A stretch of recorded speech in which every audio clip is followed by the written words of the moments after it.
I do have my master's in this. My master's is in global affairs with an emphasis in world history and culture, specifically around this stuff. Because where it came from, and don't ask my parents that because they can't ever remember what any of my degrees are in. No, they still can't remember it. So where this came from was just a little bit about me. I lived in Australia for a year, and I loved it. It was fantastic. And it was the best year of my life, followed by the worst year of my life. And my parents would probably agree because it was so hard coming back home. I just wasn't prepared for it. I wasn't ready for what reentry would look like, and I wasn't ready for any of the cultural situations that would happen. So what I did was I started to research it, and I wasn't entirely sure what resources were out there because I didn't even know what the name for culture shock and reentry and all of that stuff was. So I started to research it, and then I went and got my master's in it from DU. So a little bit, in order to understand what cross-cultural interactions really are, you have to understand two things.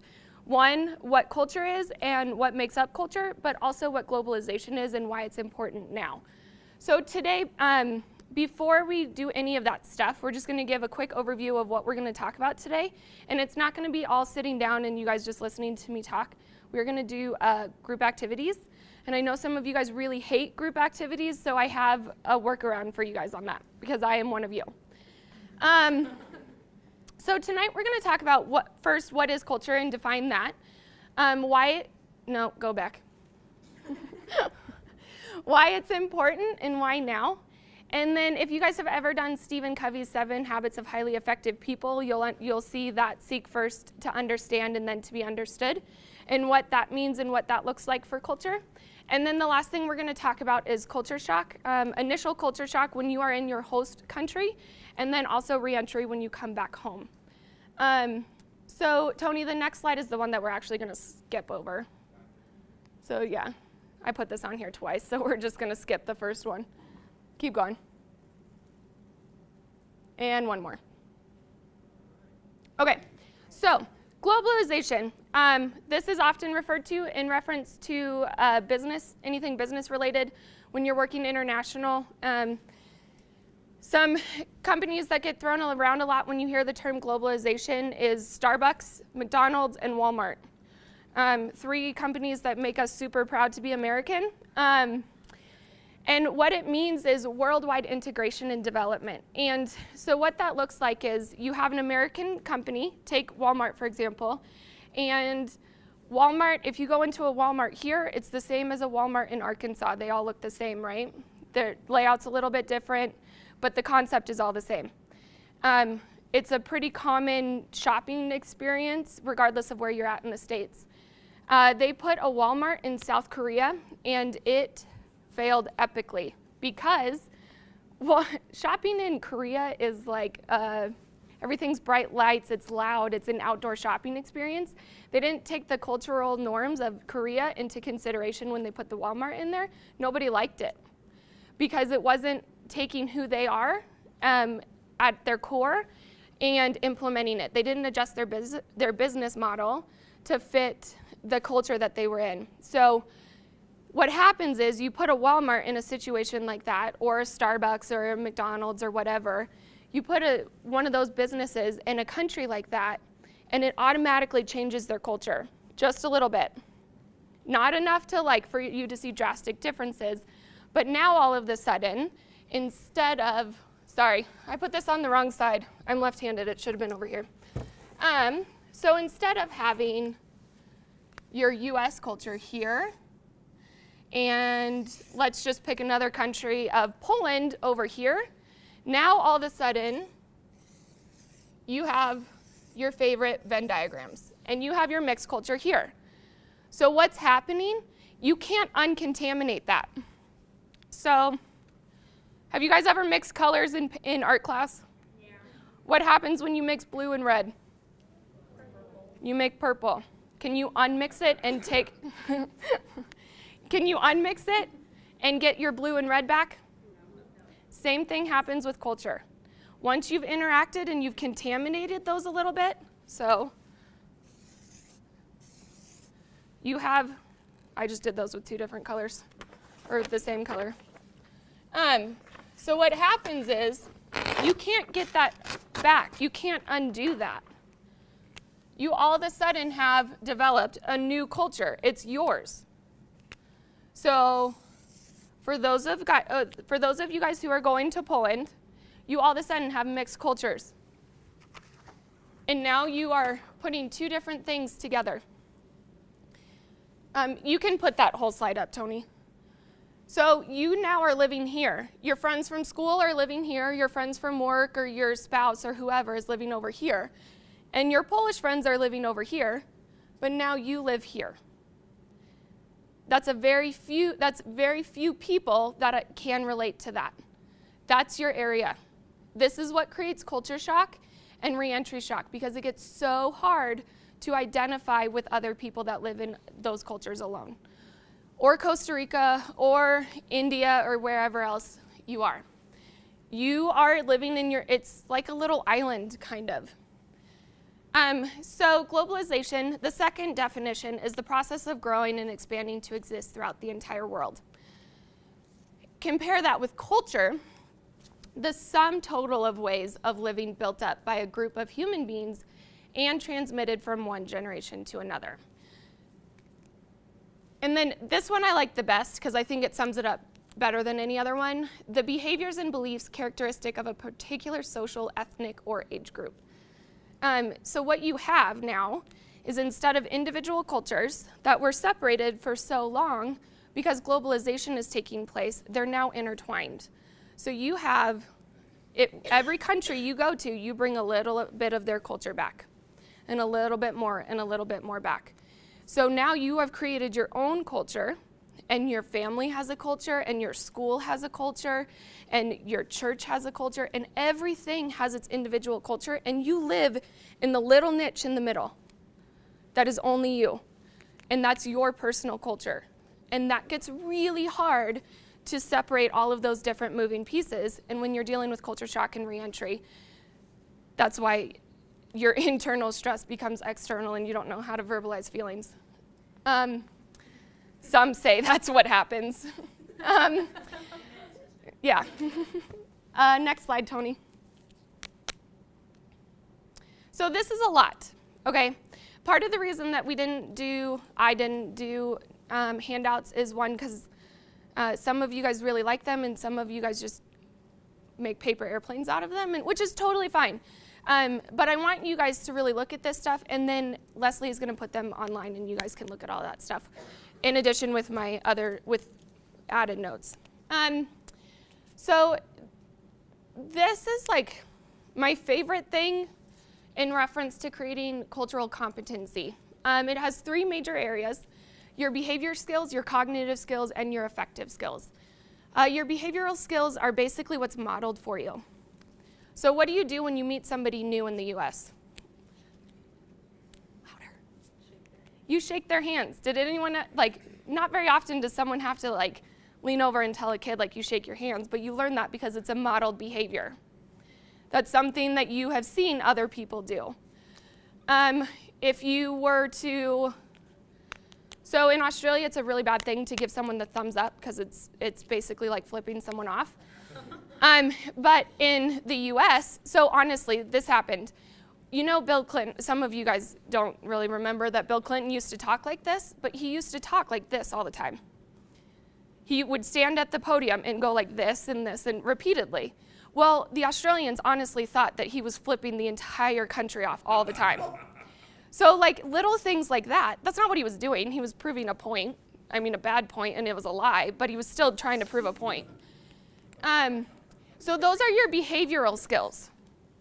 Those are your behavioral skills that nobody has to tell you to do. It's what's modeled for you.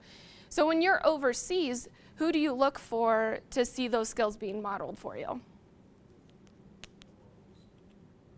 The locals, or look for Americans that have lived there for a while. They're going to fully understand that those are things that are weird to you. The liver example, that's a weird statement to us, but it's a weird statement for them to have it be in your heart. The cognitive skills, this is what's happening now. This is your knowledge. This is what you're learning now. These are the things that you are turning into a habit that you are learning now and you guys are doing in your team building exercises so that when you go there, it's second nature because you've already developed the knowledge that you guys need.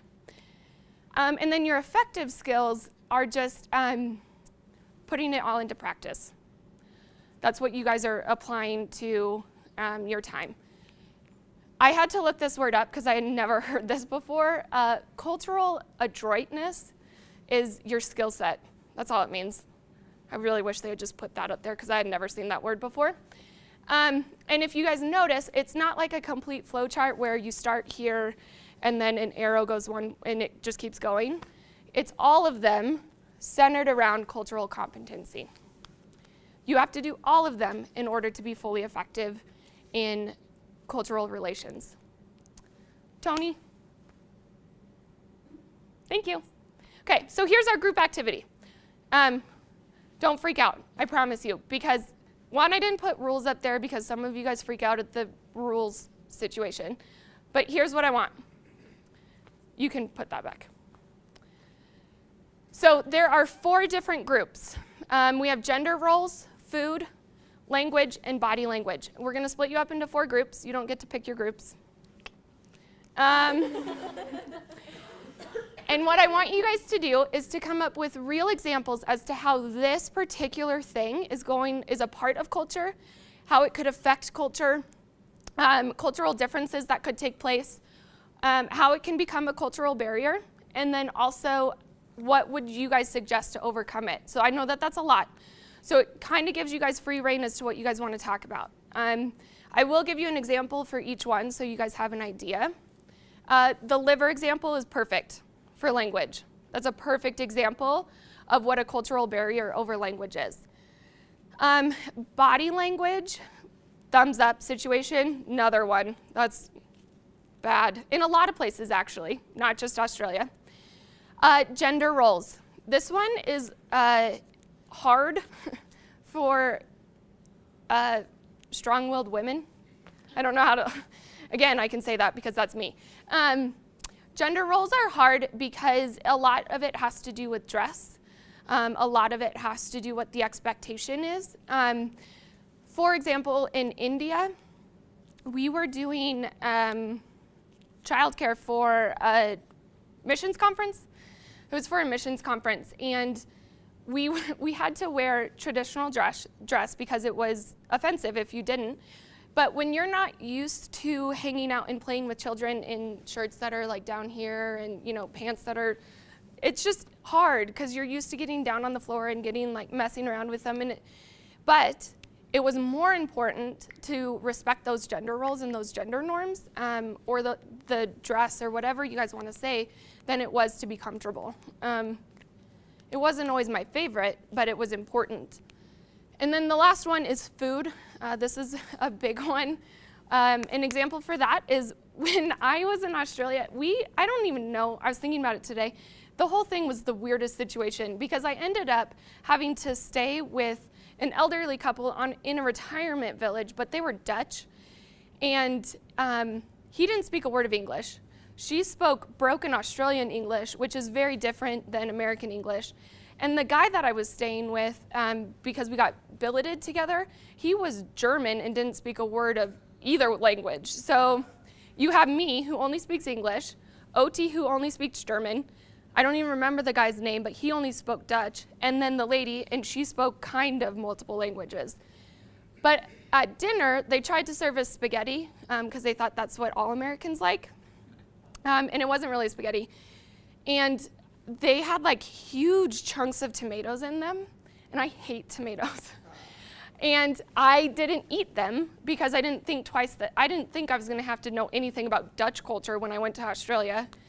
And so I didn't eat them, and so they were the last thing on my plate, and she refused to take my plate until I had eaten them, and it was so gross. And I know that that's a small thing, but that's a perfect example of what food expectations are. I mean, it can come down to taste, to flavor, to the way that it's served, to how long meals are, because sometimes they're like a whole event.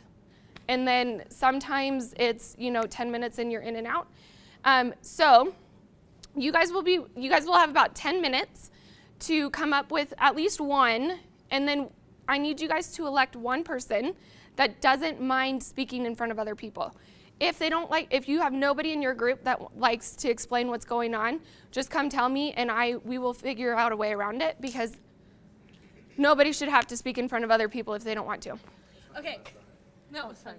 All right. So we did a bunch of the different gestures. So like in Asia, if you're sitting how I'm sitting, it's really, really rude because you're showing the bottom of your feet. In Jamaica, they'll do like the different handshakes where they'll come up to you and just snap your thumb, which is really weird. And then and you can't do anything with your left hand in Asia, so it would really suck to be Erin. Explain why. Because it's considered unclean, because that's that's the hand they associate going to the bathroom with, and they wipe their rear end with their left hand. So just hold on real quick. We just have to repeat it for Danny over there with the mic. So they said that in Asia it's rude to show the bottoms of your feet because it's offensive. It's rude to shake someone else's hand with your left hand or be left-handed because they use that hand for other things. And in the Middle East, women can't really initiate contact with anyone, in part because of the religion and just cultural norms. Do you need to repeat that? Yeah. So women in the Middle East can't initiate contact with men, which also goes really well with gender norms. So you guys can steal that one too. Yeah. And the other one that was cool is the peace sign. We just kind of oh, peace.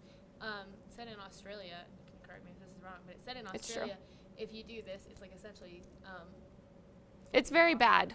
It's very, very bad. It's very bad. If you do that in Australia. So is the word fanny, just so you know. Yep, in England. Yeah. Fanny? Yeah, it's a. Bad word. No. No? It's a different bad word. I'm not going to say that, but it's a different bad word. The mic, so.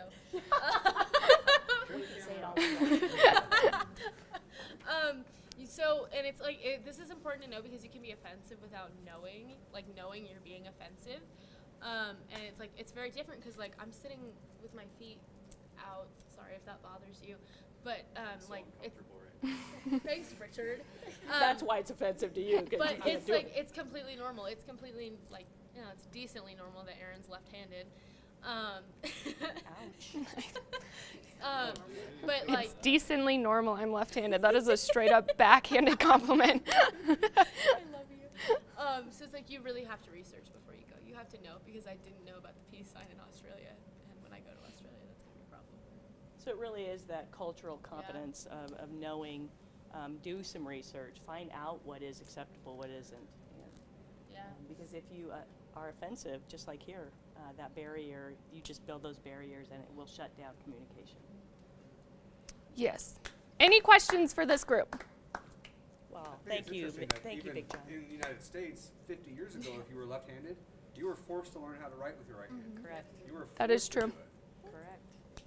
My grandma's friend had to do that. Yeah, it's okay. We know that we're gifted. It's fine. Let's move on to language. All right, who's sharing? Me. Okay, you got to stand next to me so I don't have to repeat everything. I don't want to. Get over here, clown. All of these are good examples for We'll talk about it if it's not. It's okay. There's no wrong answer. All right, cool. All right, so we did language, and so we said for examples is not understanding. So when you're talking to another person and the language is an actual barrier, you don't understand the language they are speaking and they don't understand your language. And then also another example is different use, just like the liver and heart example. They were confused by that. So it will be hard to communicate with the natives, and then it could be misunderstood, and so you can offend them just by simply saying something you usually say, but it could be offensive in their culture. And then to overcome this barrier is to research and self-educate. Do you guys know what an idiom is? Yeah. What's an example of an idiom? I know it's hard to think of Dozen? a baker's, well, kind of. Kill two birds with one To stone. kill two birds with one stone is a perfect example of an idiom. If you say that to someone who is English as a second language, they're not going to have a clue, like, why are you killing birds? Like, they don't understand what that means. Or, How'd you do it? Tell me the story. another example would be like drinking the Kool-Aid. Like, we know where that comes from, but they're going to want to know where you got the Kool-Aid. Like, so simple things like that of not understanding or different use is a really good example. Even if they speak English or you speak their first language, it's a really good example of how it can be a cultural barrier. Any questions for this group? Could I add something really quick? Totally. Just go no. The use of slang along with that, but also bad habits of American youth are doing and like, and you don't find that anywhere else in the world, and so it interrupts language and breaks down some of that understanding. So what she said, as I just said, what she just said was what my mother just said, sorry. She hates it when we use pronouns in our house. So what my mom just said was that using slang can be a huge cultural barrier. Using the words like, one, it doesn't sound super intelligent, to be honest. And then also, a lot of other cultures will pause, form their whole sentence in their head, and then say it. When we are in the habit of, if someone's pausing, we take the time and either rephrase the question or start to explain it more, and that can be considered rude, but in all actuality, they are just taking the time to form their full sentence in their head, and so that it comes out in a complete thought, instead of broken sentences. Especially if English is their second language, they are having to translate it in their head, which that's a lot of work. So let's move on to the next one, which is food. Oh, give it up for language.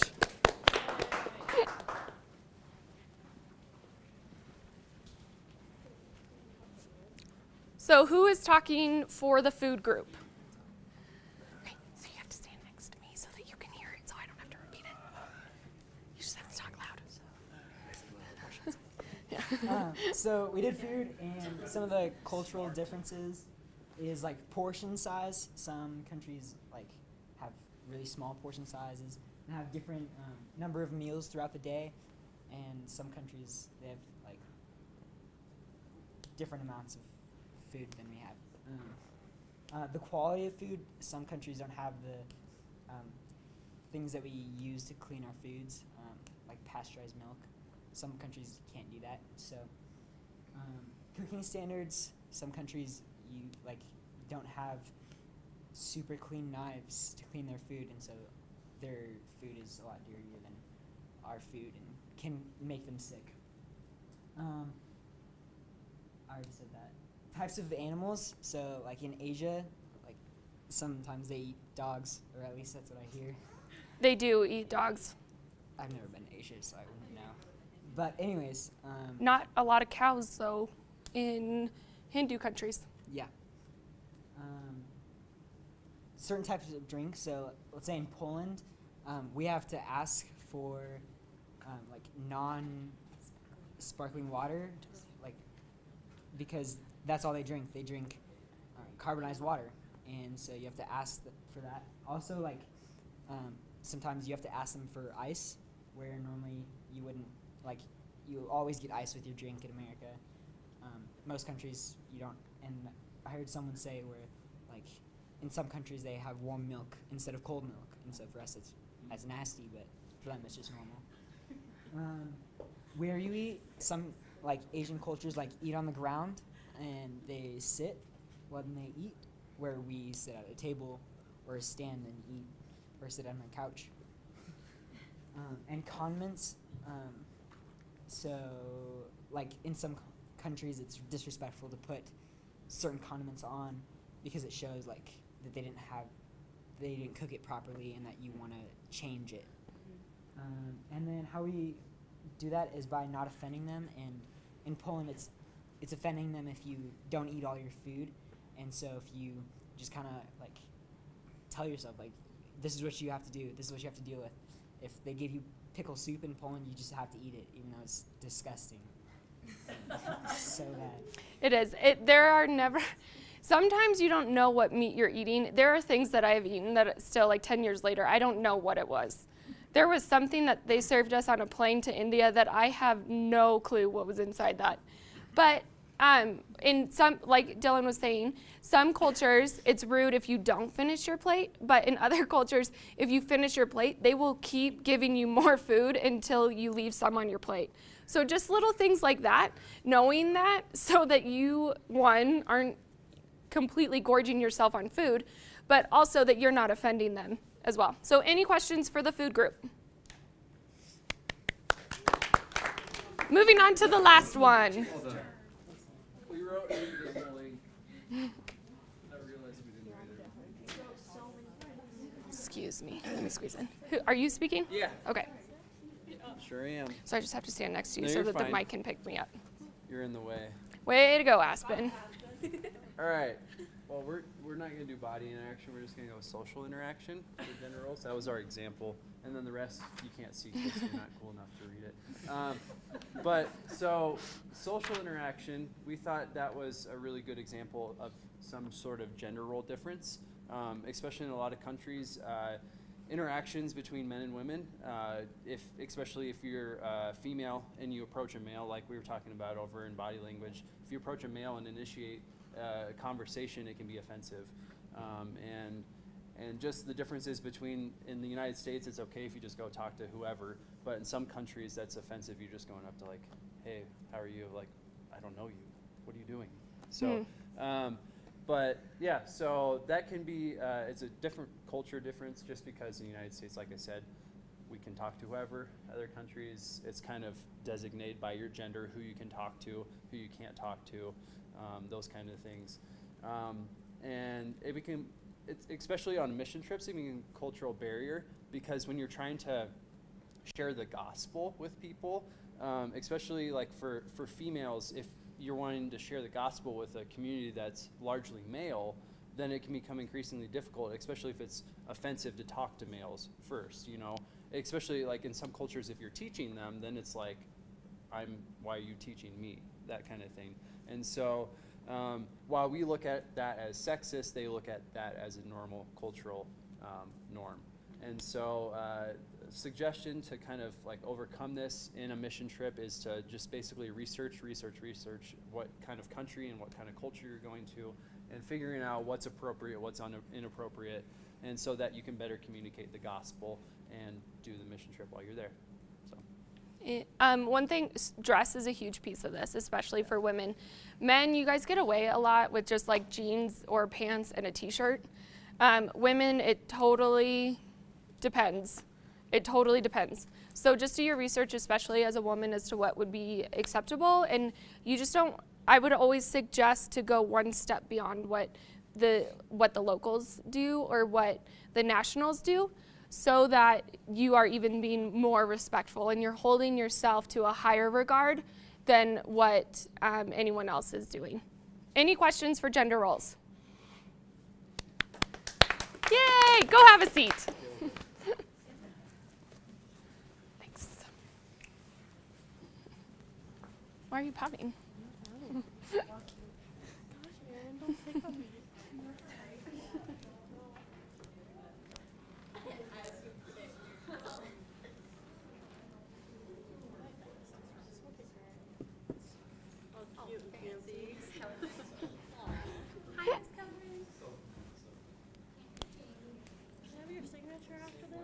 Sure.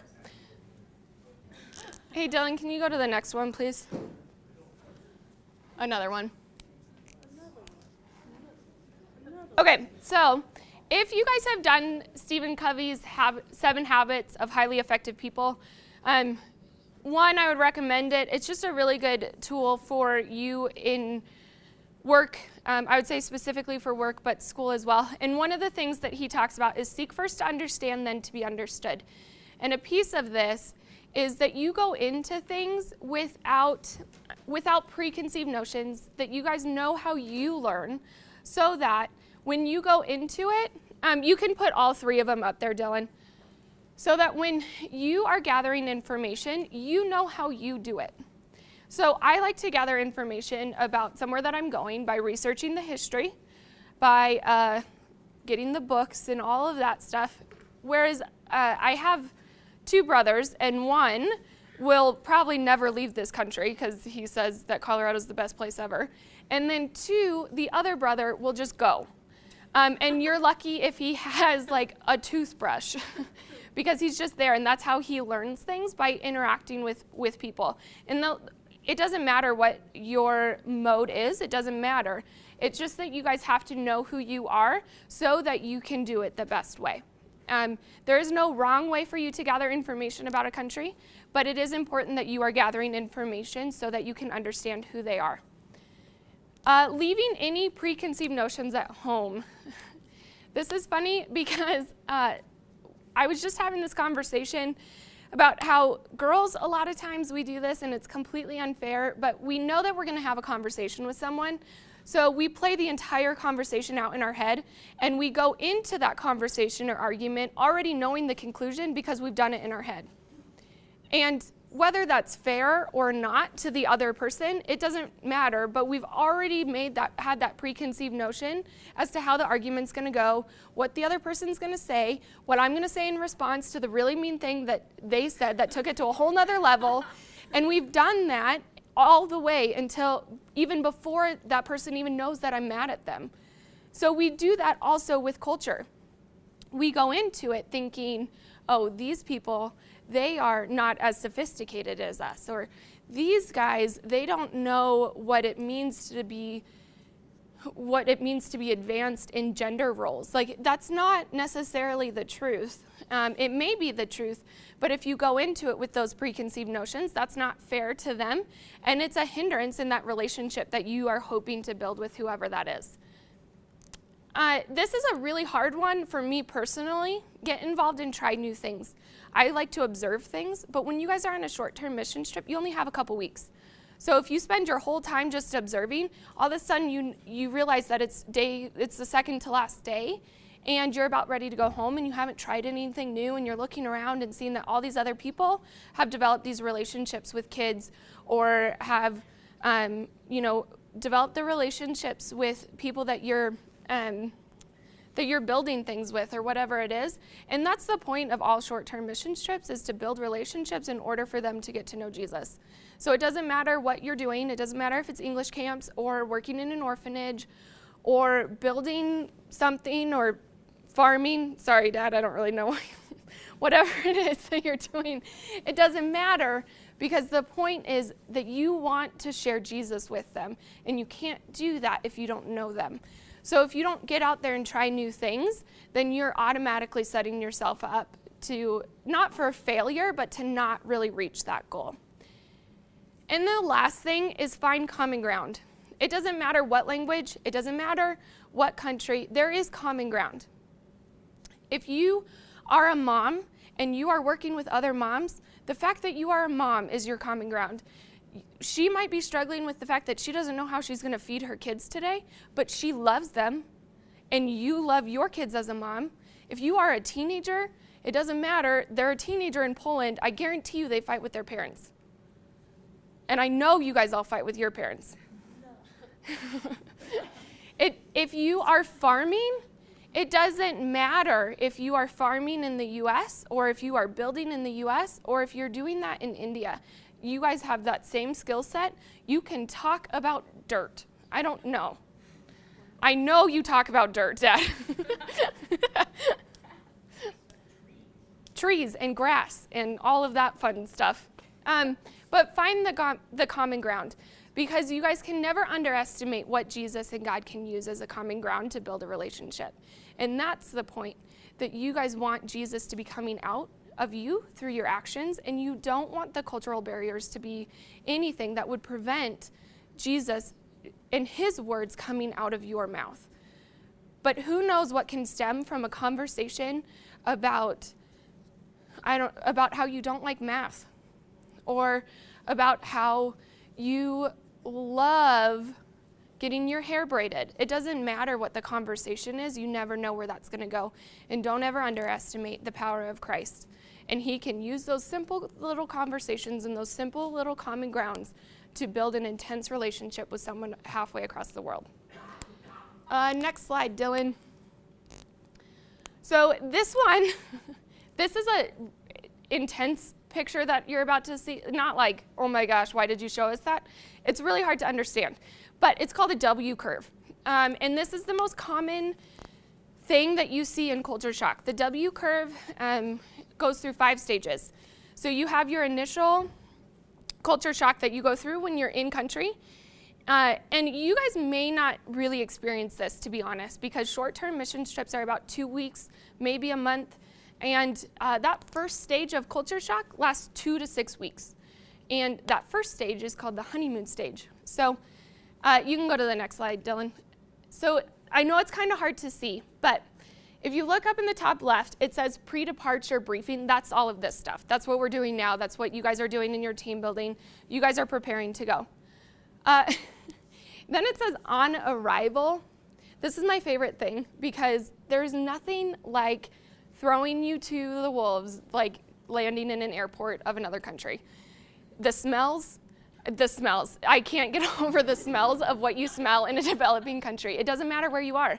The smells, the amount of people, the lack of personal bubble space, all of these things show you exactly what the country is going to look like in a little area. So think about the airports that you've been in. LAX is my least favorite place in the entire world. I think that it is the worst built airport ever. And it takes you like 7 hours to do anything. And gate 52, in case any of you were, or gate 49 is right after gate 52 and right before gate 53. Not joking, 49. It went 48, 50, 51, 52, 49, 53. And then they get angry when you ask questions about, like, where's gate 49? Because apparently you're supposed to know. But LAX, it's very, like, you think about it and you think about, well, when I think about it anyway, people are very much on their own planet, worrying about themselves. LaGuardia has 2 D terminals. And they don't differentiate between the 2 terminals, just so you know. And they also get angry when you ask, where's my gate? Because they don't know that you don't know that there's 2 D terminals. That's a very New York, why don't you know? You must be stupid. India was the first time I saw a squatty potty. The smells coming out of India, that's a smell. That's a thing. Australia, Sydney, everyone was taking care of other people. They seriously asked me like 7 times if I was okay because I was crying so much when I left.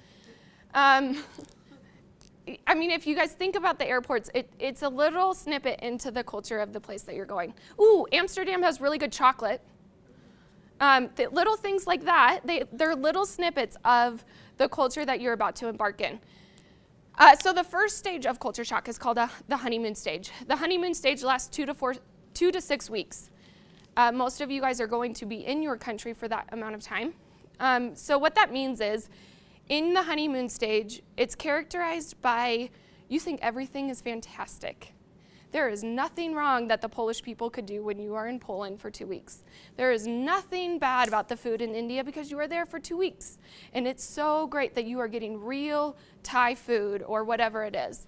Or you are getting real, authentic Latin American food in Costa Rica. It doesn't matter what it is because everything is great. And you idealize everything about this culture. And these are obviously gross overstatements, but the honeymoon stage really is exactly what it sounds like. Everything is great. So one of the dangers that I want you guys to be aware of, and it doesn't mean that this is going to happen, but just be aware that when you guys sit and you guys think about how awesome these places are after you get back, realize that you were there for a short period of time, and that's not necessarily the reality of what it would look like if you moved there. So it is always, and a lot of missions organizations are moving towards the fact that you have to be an intern first before you commit to living overseas for a few years because of the danger of just making those decisions based on short-term missions trips. The it goes all the way down into the disintegration stage. And this is like, yeah, I know this sounds, it's not as bad because the next one is worse. This one is, this is just the day-to-day life. This is routine. You know what to expect. You know what the norms are going to be. You get set in a routine. You just know what it's going to look like. This is pretty common. It's just a pretty average day. The next stage, the reintegration stage, is also known as the angry stage. This is the one where I was sitting on my parents' floor at 2 o'clock in the morning crying and screaming, and they called Byron Johns. True story. Because it is such an internal struggle. And this usually honestly happens about 4 months into your trip. So a lot of you guys aren't going to be dealing with that. But it also happens when you come back home. So the honeymoon stage, it's all the same stages as when you return home. So the honeymoon stage also lasts about 2 to 4 weeks, or 2 to 6 weeks on your return home. The disintegration stage, that's about anywhere from 1 month to about 3.5 months. And then the reintegration stage, that's where you literally do not know how to express the feelings that you have. And it's hard. It is so hard. So if you have ever been overseas for an extended period of time, this stage is the hardest and longest to get through. It doesn't mean that it's like always going to suck, but what you start to do is idealize the host culture. So when you're home, you start to idealize Poland or India or Costa Rica or wherever you guys are going, because everything was perfect there. And home is hard. I'm fighting with my parents, and school is hard, and work, they just don't understand what I do. Whatever it is, it's hard, and you just want to go back. The last 2 stages are called the acceptance stages. So, no, go back. Are called the acceptance stages. So the autonomy stage and the independence stage. The autonomy stage is when you're starting to come out of that funk of everything is just the worst.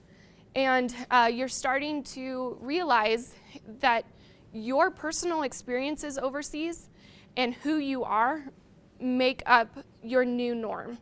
So you're reconciling your culture, your home culture, and your host culture with who you are now.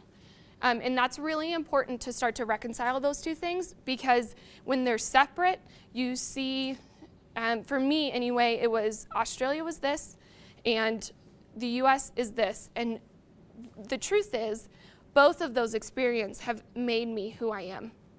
And I can't isolate either one of those. And then the last one is the independent stage, and that's basically the one that you're like, woohoo, you're good to go. So again, this doesn't mean that you guys are going to go through this. And in fact, it's pretty uncommon for you guys to go through all of these experiences on a short-term mission, on a short-term missions trip. But it is a possibility, and it is important to know this stuff in advance so that you're not crying at 2 o'clock in the morning.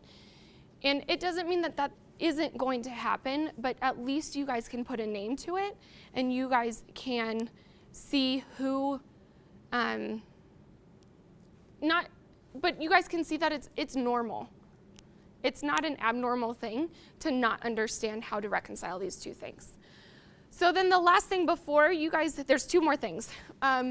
Next slide, please. So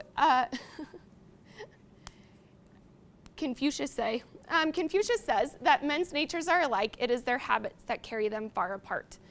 So remember that we are very similar.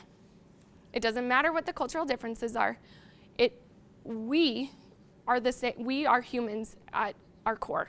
It's our habits and those cultural norms that carry us apart. So focus on the similarities. Next one. Preservation of one's own culture does not require contempt or disrespect for others. That's a huge one. You don't have to elevate your culture in order to respect somebody else's, or vice versa. It's very easy to beat up the American culture. And you don't have to do that in order to respect somebody else's culture. And then the last one, a nation's culture resides in the hearts and in the soul of its people. It's not a tangible thing. It is something that is transcribed or transpired from person to person. So that is all I have. So I'm going to leave a little bit of time for you guys to ask questions if you have any, and then my mom has handouts for you guys for next week. Any questions? Or you guys can come up and talk to me afterwards too. Awesome.